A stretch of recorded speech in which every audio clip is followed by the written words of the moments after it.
Good morning students. आज हम नगरों के वर्गीकरण को कार्यों के आधार पर कैसे करते हैं उसके बारे में बात करेंगे। नगरों का वर्गीकरण कार्यों के आधार पर अधिक स्टिक होता है, अधिक स्पष्ट होता है, क्योंकि नगरों में कुछ निश्चित क्रियाकलाप होते हैं जो वहाँ पर प्रमुखता से किए जाते हैं।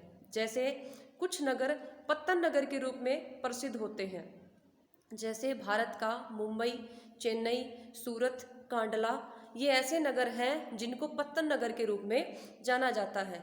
देश के मध्य भागों में कुछ नगर ऐसे हैं जो रेल जंक्शनों के रूप में कार्य करते हैं। इसके अलावा कुछ नगर अपनी स्थिति के कारण प्रसिद्ध हो जाते हैं, जैसे आगरा।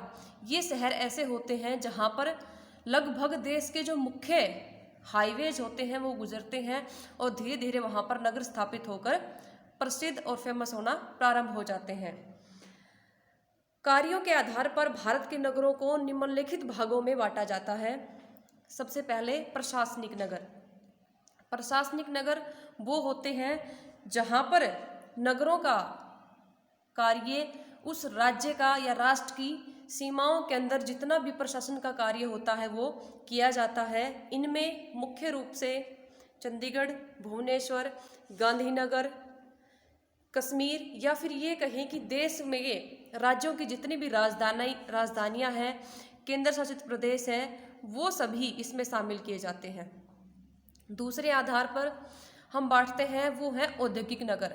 औद्योगिक नगर वो होते हैं जहाँ पर कच्चे माल से तैयार माल किया जाता है या जो अर्धनिर्मित माल होता है उससे नया कोई उत्पाद बनाया जाता है, तो उन नगरों को औद्योगिक नगर है वो कहते हैं।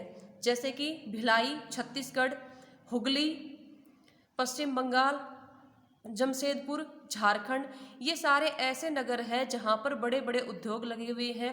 जैसे जमशेदपुर में टिस्को का कारखाना है, टाटा आयरन स्टील कॉरपोरेशन, जो भारत का सबसे बड़ा लौह इस्पात केंद्र है और यहाँ पर लौह इस्पात का उत्पादन किया जाता है। तो इस प्रकार जो नगर उद्योगों के कारण प्रसिद्ध हैं उनको औद्योगिक नगरों की संज्ञा दी जाती है। नंबर 3 पर आते हैं परिवहन नगर। परिवहन नगर वो होते हैं जहाँ पर कोई परिवहन का एक साधन समाप्त होता है या फिर दूसरा साधन वहाँ से शुरू हो जाता है। तो इस प्रकार जिन नगरों की स्थापना होती है उन्हें परिवहन नगर कहा जाता है।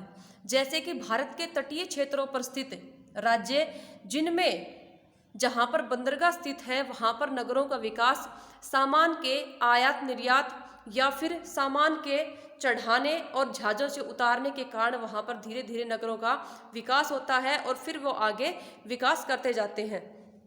इसके उदाहरण के रूप में कांडला, कोच्चि, कालीकट, विशाखापट्टनम, मुंबई जैसे शहरों का नाम लिया जा सकता है। दूसरे परिवहन नगर के अंदर दूसरे वो शहर आते हैं जहाँ पर रेल मार्ग समाप्त होता है और कोई छोटी रेल आगे शुरू होती है या फिर रेल मार्ग समाप्त होकर वहाँ से सड़क मार्ग परिवहन का साधन के रूप में स्थान ले लेता है। ऐसे नगरों को में मुख्य रूप से हिमालय की तलहटी में जो नगर बसे हैं उनको शामिल किए जाते हैं, जैसे कि जम्मू, कालका, ऋषिकेश, कोटद्वार इत्यादि।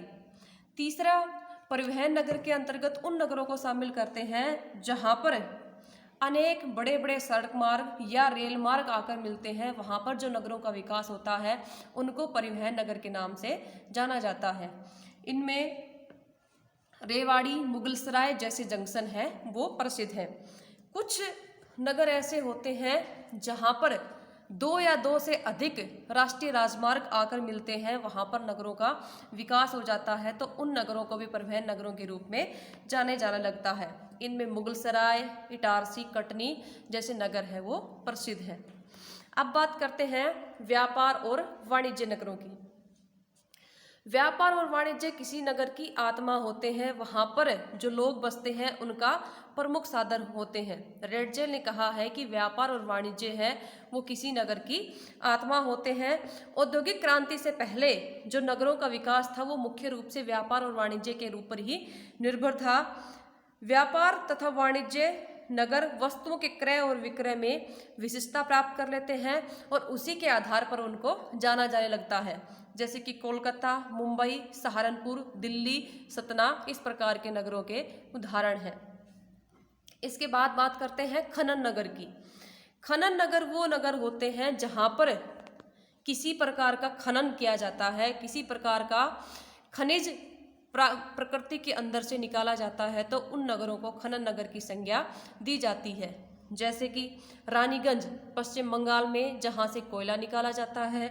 सरिया डिगबोई असम में, जहाँ तेल जो प्राकृतिक तेल है वो निकाला जाता है। अंकलेश्वर है गुजरात में, जहाँ से भी प्राकृतिक तेल निकाला जाता है। और सिंगरौली पाया जाता है मध्य प्रदेश में, जहाँ से आपका लौह अयस्क और जो प्राकृतिक खनिज है वो वहाँ से प्राप्त किए जाते हैं। तो इस प्रकार जो नगर हैं उनको खनन नगर कहा जाता है।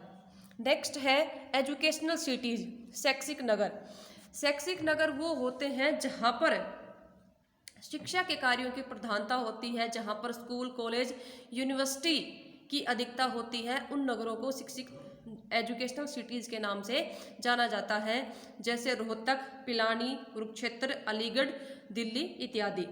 इसके अलावा धार्मिक व सांस्कृतिक नगर भी होते हैं। धार्मिक व सांस्कृतिक नगर वो होते हैं जहाँ पर धार्मिक व सांस्कृतिक क्रियाकलापों की अधिकता होती है। इनमें आपका मथुरा, काशी, बनारस, वृंदावन, हरिद्वार इत्यादि का नाम लिया जा सकता है। नेक्स्ट है पर्यटन नगर वो होते हैं जहाँ पर स्वास्थ्यवर्धक जलवायु, मनोहारी दृश्य, इसके साथ साथ मनोरंजन की अनेक सुविधाएं जहाँ पर उपलब्ध होती हैं, उन नगरों को पर्यटन नगर कहा जाता है। पर्यटन नगरों में मुख्य रूप से हिमालय की तलहटी में बसे हुए नगरों तथा हिल स्टेशन को अधिक प्रधानता दी जाती है, चाहे वो दक्षिणी भारत के हो चाहे वो उत्तरी भारत के हो। इनमें भारत में कुल्लू मनाली, शिमला, नैनीताल, माउंट आबू, दार्जिलिंग इत्यादि नगरों के नाम लिए जा सकते हैं। इसके बाद आता है छावनी या गैरिसन नगर। छावनी नगर वो नगर होते हैं जहाँ पर प्रारंभ में सुरक्षा सेनाओं की छावनी के रूप में वहाँ पर बसा हुआ था और धीरे धीरे उनका विस्तार होकर उन्होंने नगर का रूप ले लिया। इनमें अंबाला, जालंधर, महू, बबीना, मेरठ, हिसार इत्यादि छावनी नगर के रूप में प्रसिद्ध हैं। नगरों में कार्य लगभग सभी प्रकार के किए जाते हैं, लेकिन कुछ कार्य विशिष्टीकृत होते हैं, अधिक स्थान रखते हैं, महत्वपूर्ण स्थान रखते हैं, जिसके आधार पर उस नगर का नामकरण हो जाता है। लेकिन उद्योग, व्यापार, परिवहन, शिक्षा ये सभी नगर की आवश्यक और विशेषीकृत विशेषताएं हैं जो वहाँ पर की जाती हैं। लेकिन किसी एक कार्य का अत्यधिक प्रभाव होने के कारण उस क्षेत्र को, उस नगर को उसी के नाम के अकॉर्डिंग जाना जाने लगता है। तो ये था आज का हमारा कि कार्यों के आधार पर नगरों को हम कैसे बांटते हैं। आई होप आपको समझ आया होगा। Thank you.